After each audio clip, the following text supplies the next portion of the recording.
शास्त्र में जो लिखा है वो सिर्फ सही ही लिखा है। पर मैं जिज्ञासा वश आपसे एक प्रश्न कर रहा हूं। हमारे प्रभु की दृष्टि में, गोविंद की दृष्टि में जब सब एक समान होते हैं तो भगवान सबसे ज्यादा राक्षसों को ही क्यों मारते हैं? ऐसा प्रश्न किया तो यहाँ पर श्री सुखदेव जी कहते हैं कि ऐसा नहीं है कि भगवान राक्षसों को ही मारते हो। मेरे गोविंद ऐसे किसी को ना तो मारते हैं और ना ऐसे किसी को बचाते हैं। वो समदृष्टा है, सभी को बराबर देखते हैं। परंतु जो उनकी आंखों के सामने नहीं आता वो पार नहीं होता। और कितना भी पापी व्यक्ति हो, यदि प्रभु के नेत्रों के सामने आ जाए तो उसका सारा पाप नष्ट हो जाता है। जैसे ही ऐसा कहा तो श्री सुखदेव जी कहते हैं कि हे राजन, मुझे एक बहुत सुंदर बात याद आ रही है। तुमने कहा है ना कि प्रभु समदृष्टा नहीं है। एक बार की बात है, हमारे पांडव राजसूय यज्ञ कर रहे थे। सभी लोग विचार कर रहे हैं कि इस यज्ञ में सबसे पहली पूजा किसकी की जाए।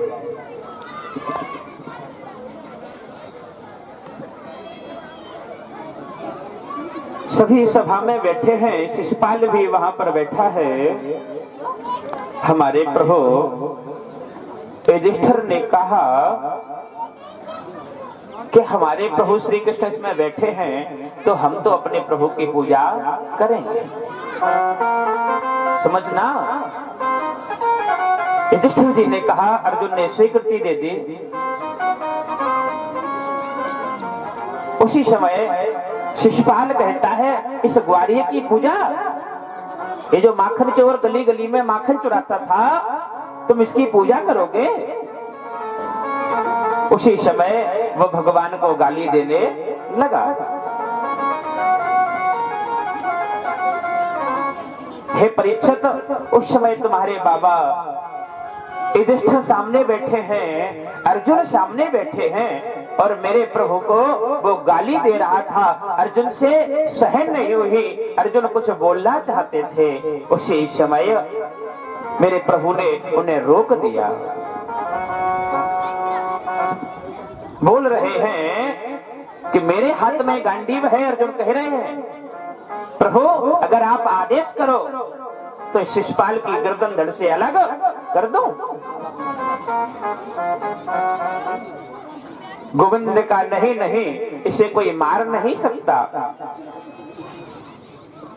बोले क्यों? क्यों? इसे वरदान प्राप्त है, इसे सिर्फ मेरे हाथ से ही मुक्ति मिल सकती है। वो भगवान को गाली दे रहा है। भगवान ने कहा, अभी इसको 99 गाली और देने दो। जैसे ही इसकी पूरी 100 गाली हो जाएंगी, मैं खुद ही इसे नष्ट कर दूंगा।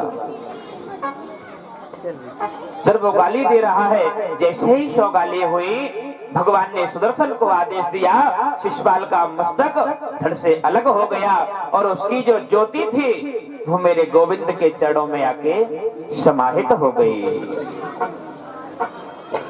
ध्यान दें, सायुज्य मुक्ति, जो सायुज्य मुक्ति मेरे गोविंद ने शिशुपाल को दी है, वो भगवान को गाली दे रहा है, फिर भी भगवान ने उसको अपने धाम में भेजा है। उसी समय युधिष्ठिर बाबा आसन बगल में बैठे हैं, समस्त पांडव लोग वहां पर बैठे हैं कि कामात् द्वेषात् भयात् स्नेहात् यथा भक्तेश्वरे मनः आवेश्य तदवं हित्वा बहवस्तदगतिं गताः। उस समय नारद जी भी वहां पर बैठे हैं।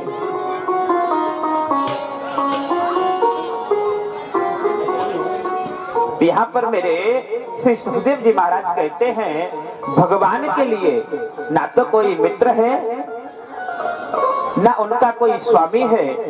जो भी मेरे प्रभु को जिस भाव में भजता है भगवान उस व्यक्ति को उसी रूप में उसके सामने आ जाते हैं।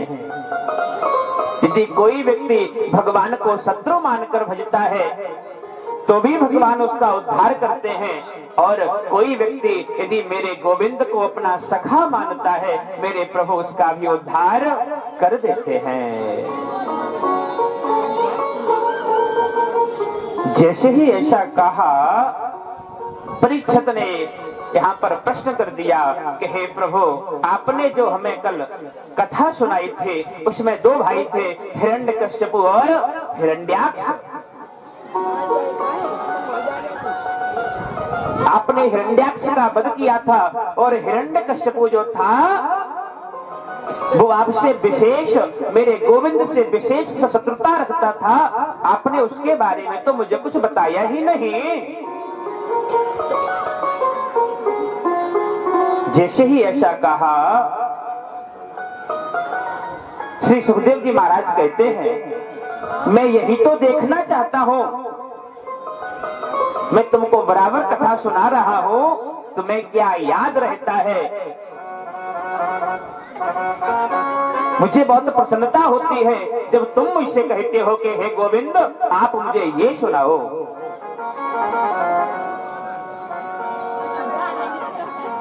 यहाँ पर श्री सुखदेव जी कहते हैं कि हे राजा परीक्षित,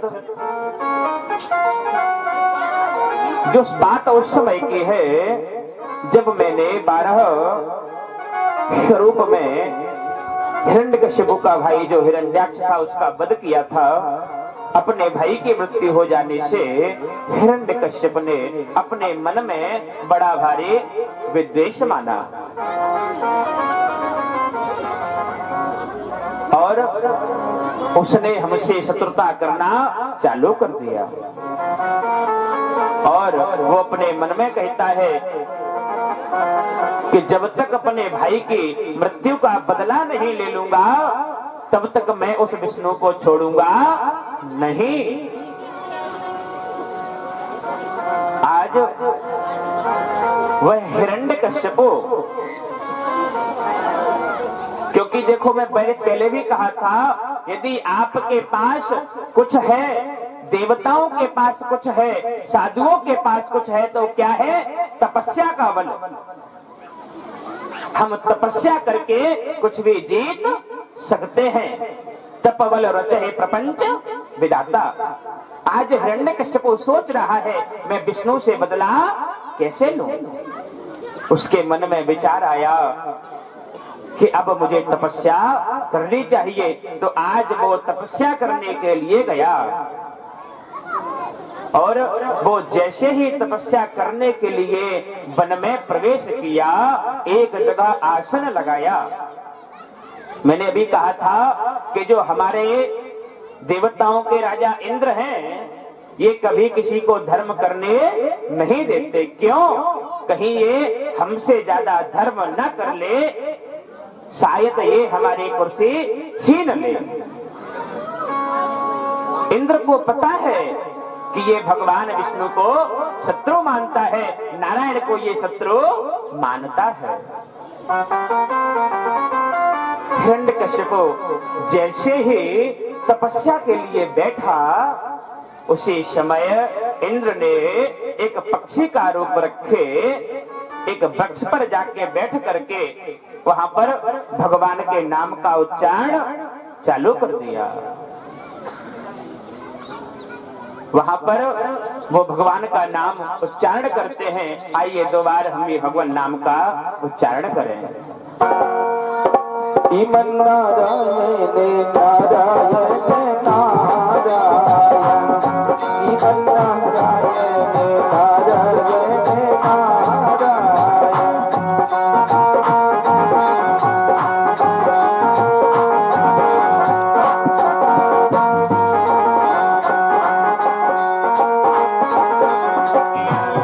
लक्ष्मी नारायण नारायण नारायण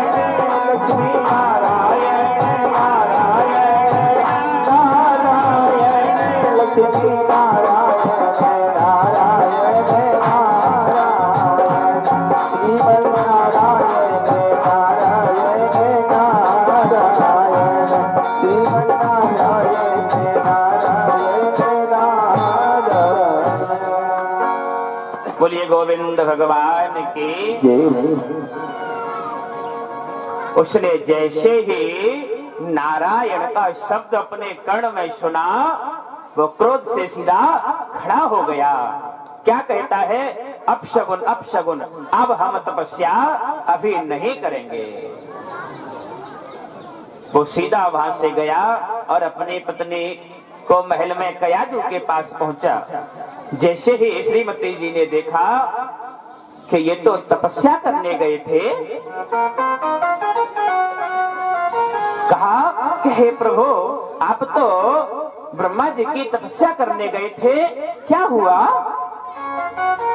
हिरण्यकश्यप को शायद कोई नहीं, कुछ नहीं, वैसे ही क्या हुआ?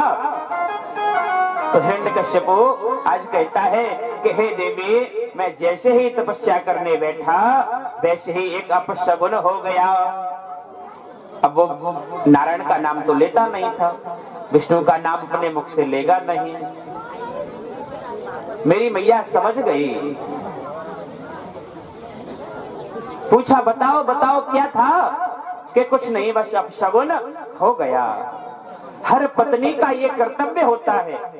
माताएं ध्यान दें, यदि पति को मार्ग पर जा रहा है, धर्म नहीं करता, तो हर माँ का, हर पत्नी का ये कर्तव्य होता है कि वो अपने पति को सुमार्ग पर लेकर आए। आज मेरी माँ ने यही किया है।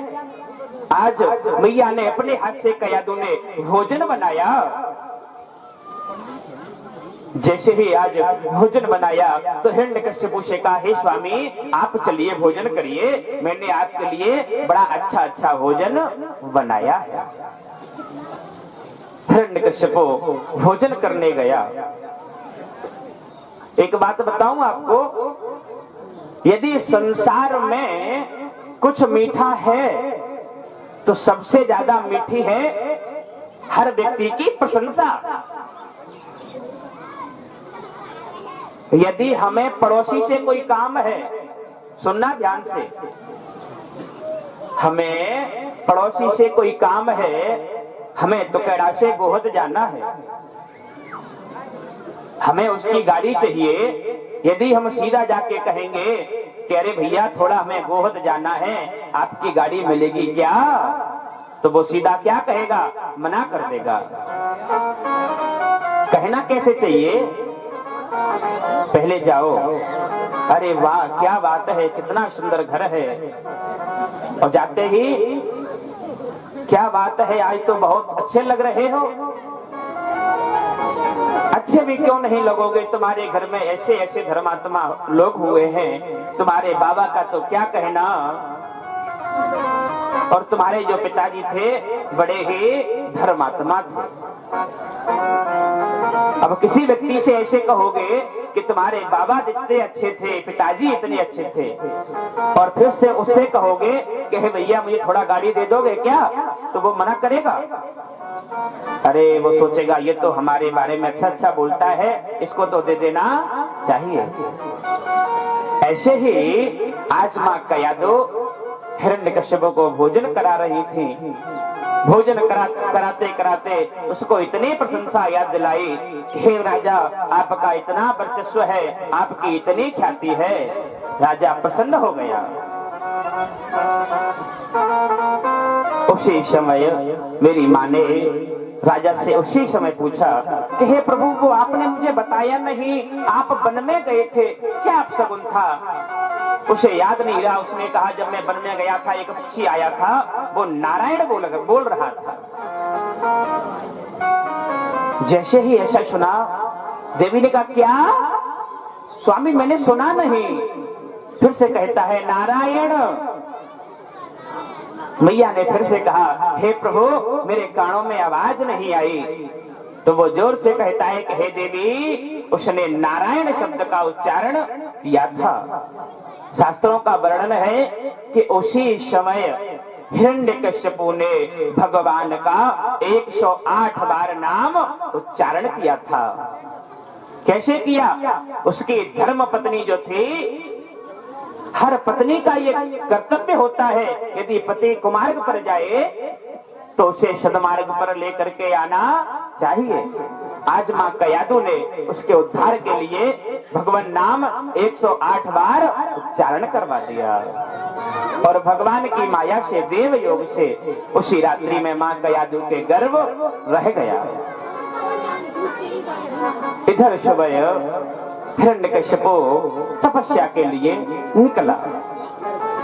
उसी समय इंद्र ने आकर के उनके 3 पुत्र जो थे उनको मार दिया और महारानी कयादू को लेकर के वो उनके राज्य से उठाकर ले जाना चाहता है। महल से बाहर निकल आया। उसी समय हमारे महर्षि श्री नारद प्रभु जी इंद्र के पास गए कि हे इंद्र, तुम ये क्या कर रहे हो? इंद्र क्या कहता है यहाँ पर कि इसके गर्भ में जो बालक है वो आगे चल के राक्षस बनेगा। हम नहीं चाहते कि हिरण्यकश्यपु इतना बड़ा राक्षस है, ऐसे ही इसके घर में किसी राक्षस का जन्म हो, इसलिए हम जाकर इसके पुत्र को मारना चाहते हैं, इसका परिवार नष्ट करना चाहते हैं। जैसे ही इंद्र ने कहा तो नारद जी कहते हैं, तुम्हें पता है इसके घर में कौन है? कि कौन? कि माँ कयादू के गर्भ में स्वयं नारायण का भक्त पल रहा है, तुम इसे मारना चाहते हो, मूर्ख हो क्या? नारद जी ने इंद्र को यहाँ पर विविध भाग से समझाया। इंद्र चला गया। नारद जी ने माँ कयादू को एक आश्रम में छोड़ा और कहा कि हे देवी, जब तक हिरण्यकश्यपु नहीं आ जाता तब तक आप इसी आश्रम में वास कीजिएगा। हिरण्यकश्यपु की तपस्या पूरी हो गई। उसने ब्रह्मा जी से बहुत सारे वरदान मांगे। सबसे पहले कहता है, हे ब्रह्मदेव, आप मुझे अमरत्व के वर की प्राप्ति करा दो, आप मुझे अमर कर दो। तो ब्रह्मा जी कहते हैं, हे बेटा, ये नियम सृष्टि के विरुद्ध है, हम ऐसा नहीं कर सकते, हम तुम्हें अमरत्व की प्राप्ति का वरदान नहीं दे सकते।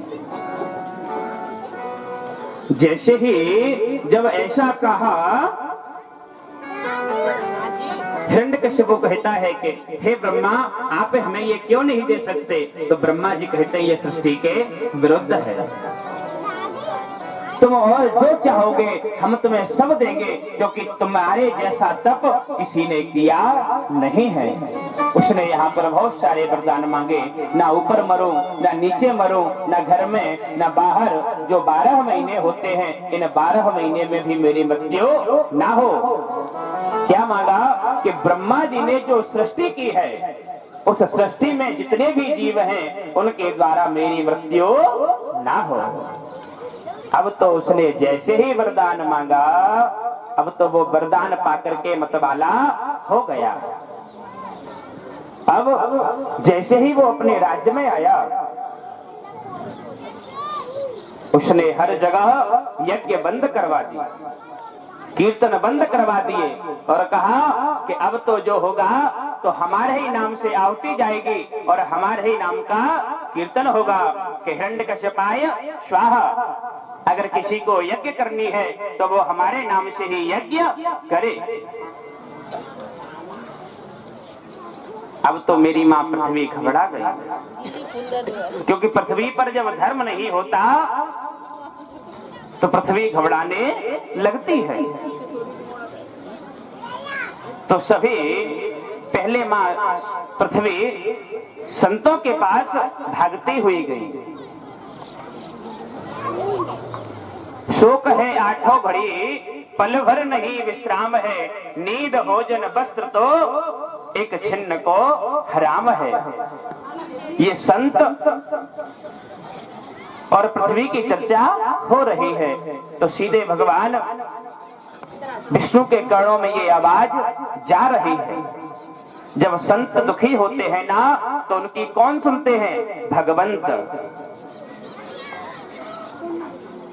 कि शोक है आठों घड़ी, पलवर नहीं विश्राम है, नींद भोजन वस्त्र तो एक छिन्न को हराम है। सो रहा मल्लाह गाफिल, सुख भरी धरणी का अब किस तरह उद्धार होगा, दुख भरी धरणी का अब। हे प्रभु, इस धरती पर जो दुख है, जो पाप बढ़ रहा है, उसका उद्धार कैसे होगा? है कोलाहल पाप का, चर्चा गई सब धर्म की, अधर्म के दरिया में बसते वह गई सत्कर्म की। हे प्रभु, यहाँ कोई सत्कर्म अब नहीं कर रहा है। यज्ञ आदि का कर्म शुभ ये करने नहीं देता है जो, और धर्मियों के आह तक भरने नहीं देता है जो। जैसे ही आज वो ईश्वर से ये फरियाद कर रहे हैं, उसी समय देवर्षि नारद ने कहा कि आप चिंता मत करो, हमारे प्रभु एक दिन जरूर आएंगे। इधर हिरण्यकशिपु का जो बालक था वो बड़ा हो गया धीरे धीरे। तो आज वो अपने विद्यालय के लिए जो वहां के आचार्य हैं षंड और अमर्क, उनको बुलाता है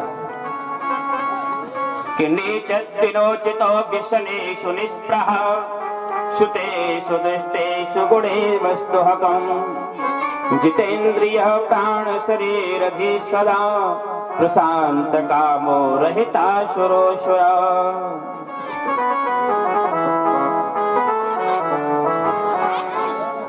हमारे जो श्री प्रहलाद जी हैं, इनके जीवन का क्या कहना? इनके हृदय में गोविंद से मिलने की लगन शुरू से ही है। क्यों?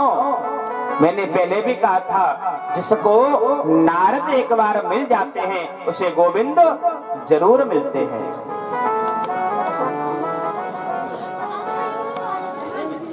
गुरुकुल में भेज दिया, परंतु प्रहलाद का जीवन तो शांत है।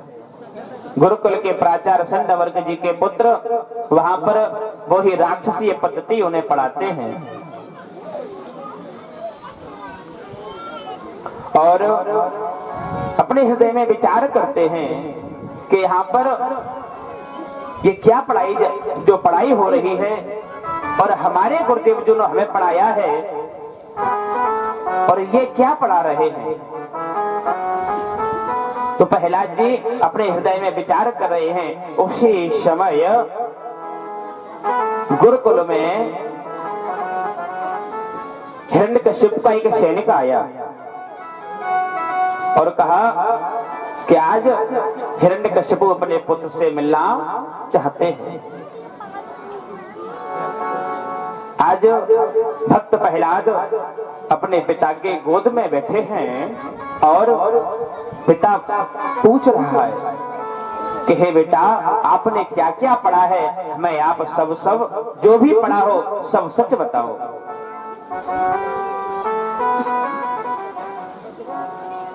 आज वो भगवान का नाम की वंदना करते हैं और नवदा भक्ति उन्हें सुना देते हैं और कहते हैं कि हे प्रभु, भगवान का नाम ही सर्वोत्तम है और भगवान विष्णु आदि हैं, अनादि हैं और हर जगह व्याप्त है। जैसे ही उसने भगवान विष्णु का नाम लिया कि हिरण्याक्ष के हृदय में एकदम करंट सा पैदा हो गया और उसने अपने पुत्र को गोद से नीचे उतार दिया और आचार्य षंडामर को बुलाया कि इधर आओ।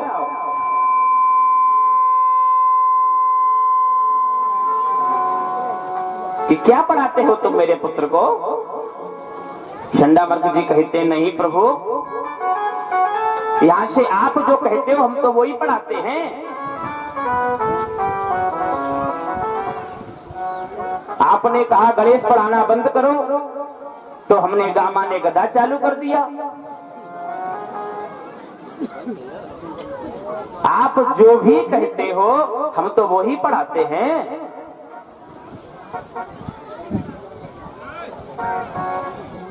हिरण्यकशिपु ने कहा ठीक है, इसको ले जाओ पुत्र को अच्छे से पढ़ा के लाना। आज प्रहलाद जी फिर से आश्रम में गए। पर एक बात है, हमारे कन्हैया जिसको एक बार पकड़ लेते हैं, या जो हमारे कन्हैया को एक बार पकड़ लेता है ना, वो फिर उसे छोड़ नहीं पाता। क्योंकि इनको क्या भक्ति मिली। मैंने कहा था कि जैसा चित्र देखोगे, ये शुरू से कहां रहे थे? संतों के आश्रम में।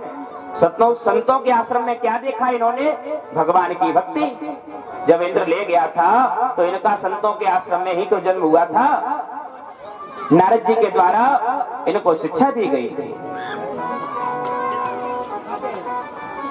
कुछ समय बीता, फिर से हिरण्यकश्यपु ने अपने पुत्र को बुलाया, और आज जैसे ही पुत्र को सामने से देखा तो अपने हृदय से लगा लिया। आओ आओ पुत्र, क्या पढ़ा है तुमने? बताओ मुझे, कुछ पाठ, सुंदर सा पाठ सुनाओ। तो आज क्या कहते हैं कि श्रवणम कीर्तनम विष्णु स्मरणम पाद सेवनम अर्चनम वंदनम दास्यम साक्ष्यमात्म निवेदनम। कहे पिताजी, मैंने तो सिर्फ इतना ही सीखा है, हमेशा भगवान के चरण कमलों की भक्ति करना चाहिए, और जो नवदा भक्ति है हमेशा उसे गाना चाहिए। लागी लगन मत तोड़ना, हरि जी मोरी लागी लगन मत तोड़ना, हरि जी मोरी लागी लगन मत तोड़ना, लागी लगन मत तोड़ना, लागी लगन मत तोड़ना, हरि जी मोरी लागी लगन मत तोड़ना, हरि जी मोरी लागी लगन मत तोड़ना।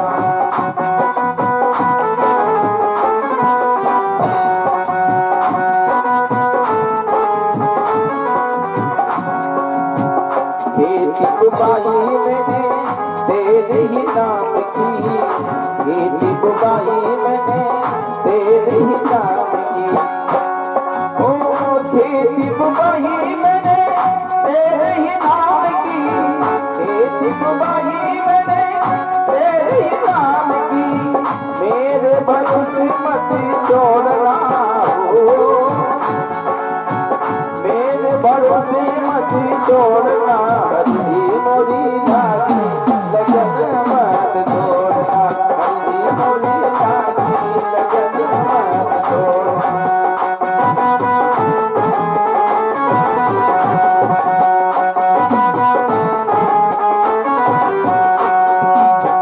गहरी नदिया नाव पुरानी, गहरी नदिया नाव पुरानी, गहरी नदिया नाव पुरानी, गहरी नदिया नाव पुरानी, बीच बमल मत छोड़ना, ओ बीच बमल मत छोड़ना, ये मोरी लागी लगन मत छोड़ना, ये मोरी लागी लगन मत छोड़ना।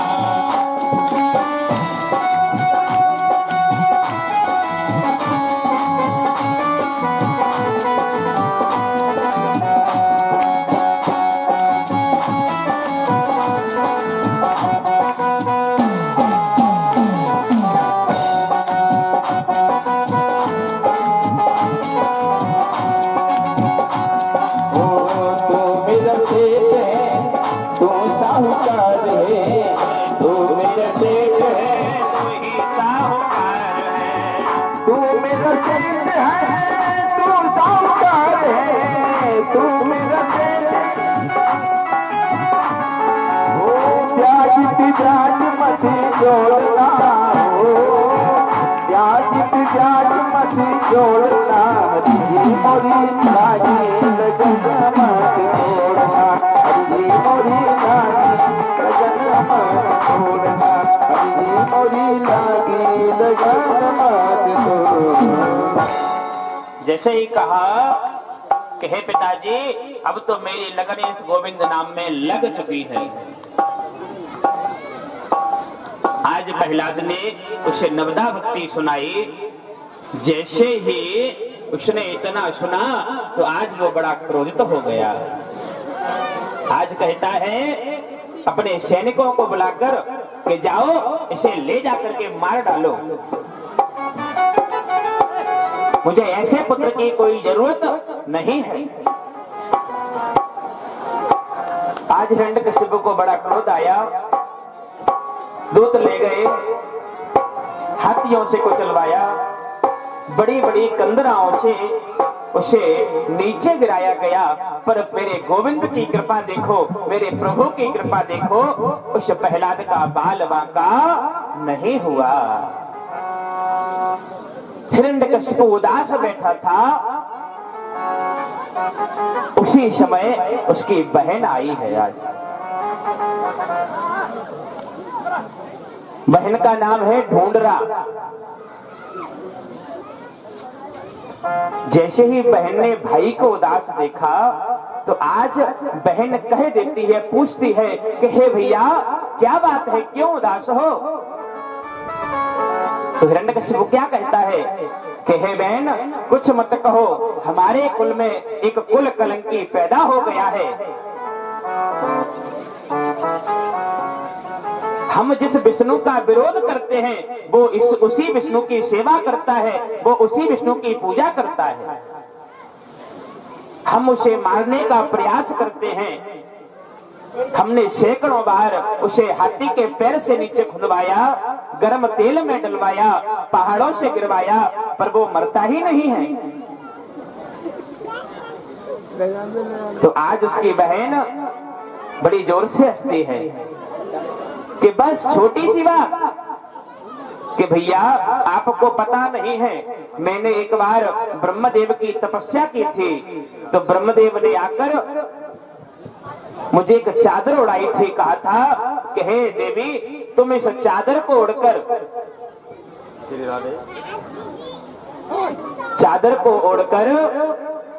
हेलो श्री राधे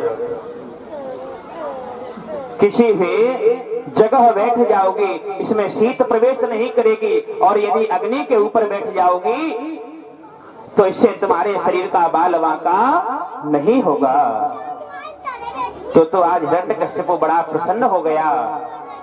ओ बहन तुम तो बड़ी आई। तो आज महल के बाहर एक चिता तैयार की गई। मेरी होलिका बुआ जो कहते हैं, होलिका, इनका जो वास्तविक नाम है वो है ढूंढरा। आज ढूंढरा बुआ बैठी हैं और मेरे भक्त प्रहलाद जी जो है ना वो आज उनकी अपनी गोद में बैठा लिया है। तो अब आप लोग ये बताओ प्रहलाद को यहाँ पर जलना चाहिए कि बचना चाहिए? बचना चाहिए। अब बुआ के पास तो चादर है, प्रहलाद बचेंगे कैसे? यहाँ के हनुमान जी महाराज बड़े पूजनीय हैं, अगर ये कृपा कर देंगे तो अपने प्रहलाद बच जाएंगे। तो थोड़ी से हनुमान जी महाराज को आज याद करते हैं। जय जय बोलो हनुमत लाल की जय, जय बोलो हनुमत लाल की जय।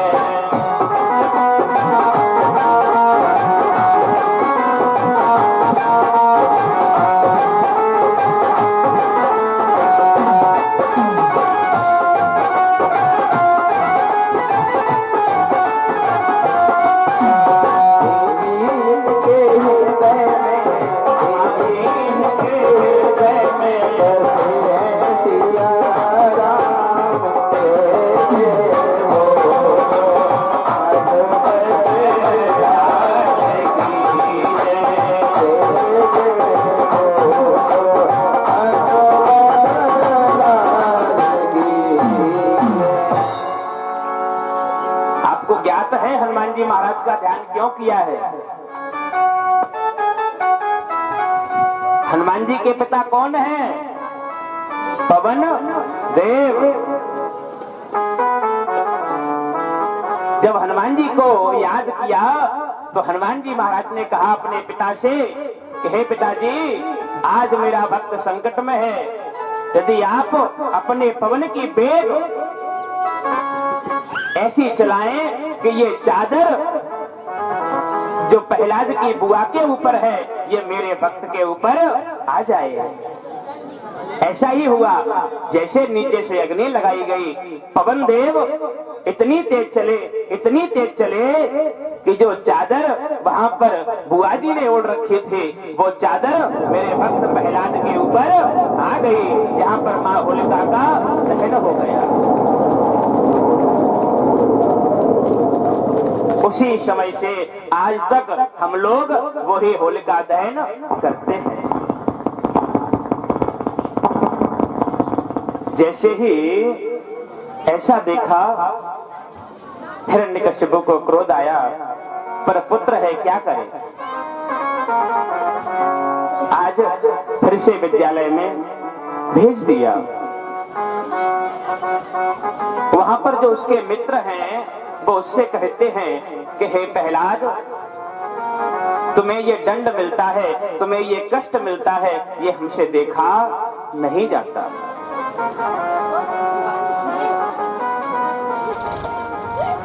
मित्र पूछते हैं कि हम तुम एक ही गुरु के शिष्य हैं, तुम हमारे साथ ही एक गुरु पे पढ़े हो, एक गुरु से विद्या अध्ययन किया है, तो तुम्हें ये ज्ञान कहां से प्राप्त हुआ?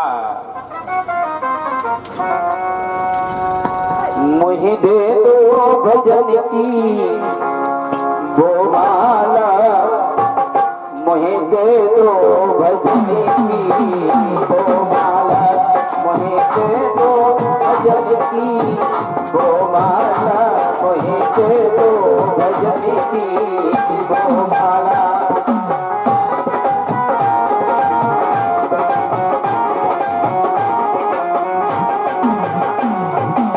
भक्त प्रहलाद कहते हैं गोमाला हनुमत ने भेजी, गोमाला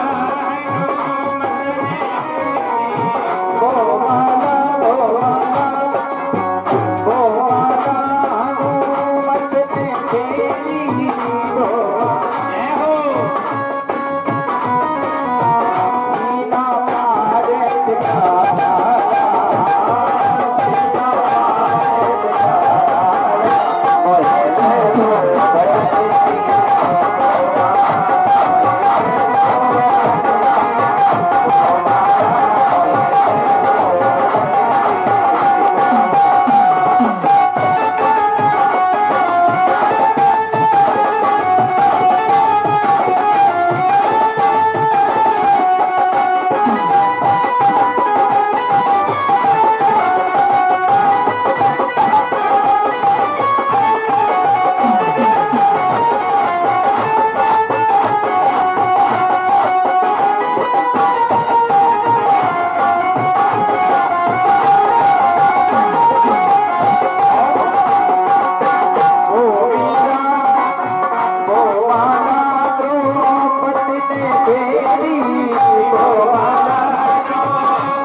समझ जय तेरी गाना मोहे तेरी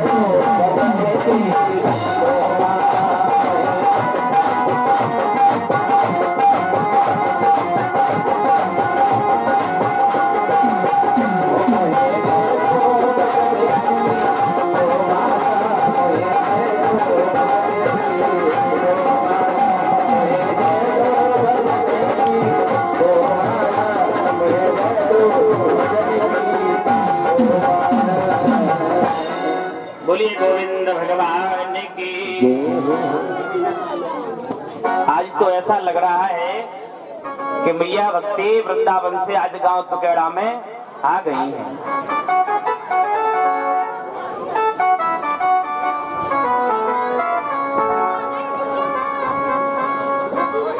अधिक हर्ष होता है क्योंकि हम देख रहे हैं जिस दिन से कथा प्रारंभ हुई है इनके परिवार में जो खुशियां हैं वो तो है ही हैं। ये समस्त गांव जो यहाँ के गांव के ग्रामवासी हैं सब परिवार सहित खूब इकट्ठे होते हैं और बड़े प्रेम से कथा सुनते हैं। आज वही प्रश्न यहाँ चल रहा है। जैसे ही भक्त प्रहलाद गुरुकुल में पहुंचे तो वो शिष्य लोग पूछ देते हैं कि हे प्रहलाद, हम तुम एक ही गुरु पर पढ़े, हम तुम एक ही गुरु के शिष्य हैं और एक ही गांव के वासी हैं, फिर तुम्हारे पास ये ज्ञान कहां से आया? तो आज वो प्रश्न आज यहाँ पर हमारे भक्त प्रहलाद बता रहे हैं कि हे देव, एक बार की बात है जब इंद्र हमारा मेरी माता का हरण करके ले जा रहा था ना, उसी समय देवर्षि नारद आ गए और नारद ने मेरी माँ को उसको समझा बुझा करके मेरी माँ को आश्रम पर लेकर आए। उस आश्रम में मेरा जन्म हुआ। जन्म से पहले जब मैं 7 माह का मां के गर्भ में था उस समय श्री नारद जी बन गए वक्ता और मेरी मां बनी श्रोता। श्री नारद जी ने भागवत धर्म के उपदेश मेरी माँ को सुनाए। मेरी माँ तो सुन ही रही थी पर उस समय जब मैं गर्भ में था तो वो सारे उपदेश भागवत के लक्षण सब मैंने सुने। उसी दिन से मैंने श्री नारद को अपना गुरु मान लिया है। इसलिए हमें जीवन में हमेशा गोविंद का नाम लेना चाहिए। ये कौन कह रहा है? प्रहलाद कह रहे हैं वहां पर आश्रम पर जो उनके शिष्य हैं चंडामर्क जी के। ध्यान सिद्धम ततो ज्ञानम, हमें एकांत में हर समय अपने प्रभु का ध्यान रखना चाहिए। यदि हम पूजा के लिए बैठते हैं, संध्या के लिए बैठते हैं तो हमें अपने प्रभु का स्मरण होना चाहिए। एक बड़ा सुंदर प्रसंग है। एक साधु महाराज संध्योपासन के लिए एक जगह पूजा कर रहे थे, बैठे थे। उसी समय एक बालिका नव युवती वो महात्मा जी के आसन पर पैर रख करके निकल गई। महात्मा जी को क्रोध आ गया। महात्मा जी सोच रहे हैं कि जैसे ही ये युवती अभी यहाँ से वापस आएगी तब इसको देखता हूँ। कुछ देर बाद वो बेटी उसी मार्ग से वापस आई तो महात्मा ने कहा कि हे बेटी, तुम देखकर नहीं जा सकती थी क्या? कि क्यों बाबा? मैं अपने गोविंद की पूजा कर रहा था और तुम मेरे आसन पर पैर रख करके चली गई। तो पता है उस बेटी ने क्या जवाब दिया? बेटी कहती है कि हे साधु महाराज, पहली बात तो ये कि मुझे याद नहीं है मैंने आपके आसन पर पैर रखा है और रख भी दिया हो, मेरा प्रेमी मेरा इंतजार, मेरा प्रेमी जो है वो मेरा इंतजार कर रहा था, तो सिर्फ मैं उसका ध्यान रख रही थी। और हे साधु महाराज, आप तो साधु हैं, आप क्या पूजा कर रहे थे क्या? कि हाँ मैं पूजा कर रहा था। तो कहा कि हे महाराज, आप पूजा नहीं कर रहे थे तो आप ये देख रहे थे कि संसार में कितनी कमी है। यदि आपने सच्चे मन से गोविंद का ध्यान किया होता तो आप ये देख ही नहीं पाते कि यहाँ हमने कब पैर रखा। हमारे मन में जो आस्था थी कि हमें अपने प्रेमी से मिलना है, तो हमें हमारा प्रेमी मिला। अगर तुमने प्रभु को प्रेमी माना होता तो वो तुम्हें जरूर मिलता। जैसे ही ऐसा कहा, उस महात्मा का हृदय पिघल गया और वो महात्मा उस बेटी के चरणों में प्रणाम करने लगा कि हे बेटी, मेरे से भूल हो गई। अगर मैंने सच्चे मन से परमात्मा को याद किया होता तो अभी तक मेरा परमात्मा मुझे मिल गया होता। जैसे ही ऐसा प्रहलाद जी बोल रहे थे तो शिष्यों ने कहा, आप मुझे भी कुछ बताओ, मुझे भी तुम्हारे परमात्मा से मिलना है। तो आज क्या होता है, प्रहलाद जी ने बालकों के हाथ में किसी को बीड़ा दे दी, किसी के हाथ में झीका दे दिया और भगवान का कीर्तन करने लगे। हो काली काली लिखों की फंदी क्यों डाली,